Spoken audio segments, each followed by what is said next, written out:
Hello everyone!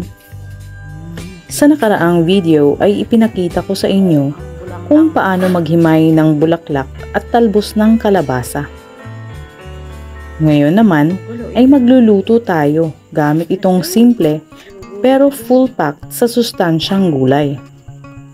Dahil maulan ngayon, masarap humigop ng malinamnam na sabaw.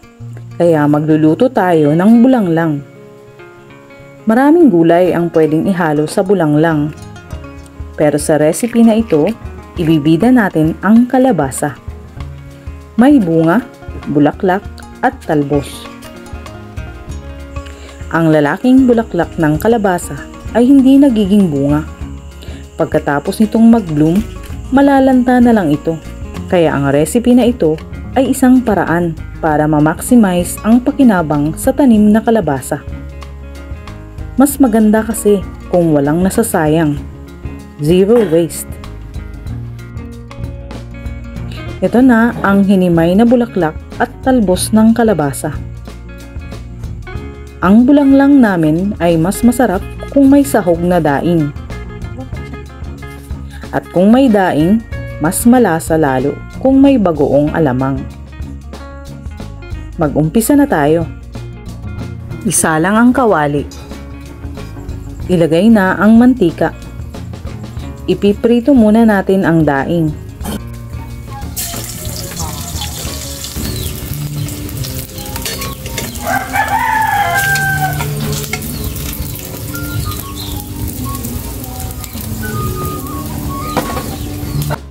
Dahil medyo maitim na ang mantika, naglagay kami ng panibago para panggisa. Igisa ang bawang. Isunod ang sibuyas. Sunod na igisa ang bagoong alamang.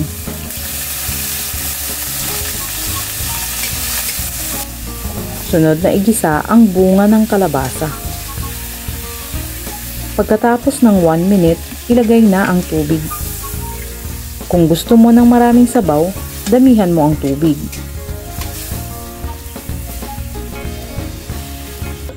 Simmer for 8 minutes. Kapag malambot na ang kalabasa, ilagay na ang bulaklak at talbos.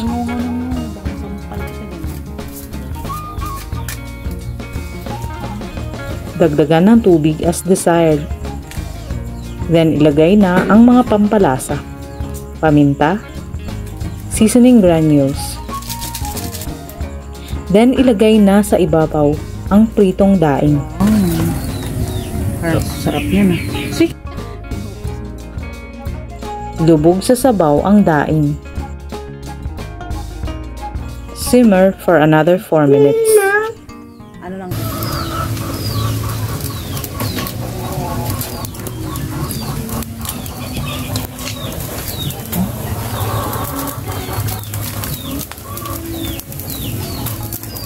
Sarap pa. Tikman na ang sabaw. Kung sa panlasa nyo ay matabang pa, maglagay ng asin. Kung sobrang maalat, pwede kang maglagay ng kaunting asukal para pambalanse.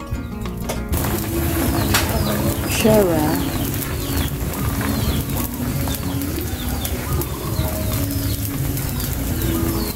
Pasado na sa panlasa ni boss, kaya di na kami naglagay ng asin. Okay na. Luto na ang bulanglang.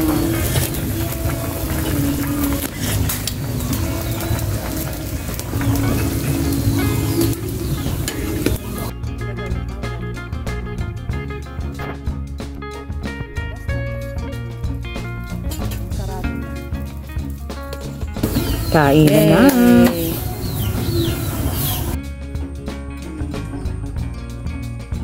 Simpleng sangkap na masarap at masustansya. Posibleng di na nga pinapansin ng iba. Sana sa pamamagitan ng video na ito ay makumbinsi ko kayo na subukang lutuin ang reseping ito. Kung kumbinsido ka na, magtanim muna tayo.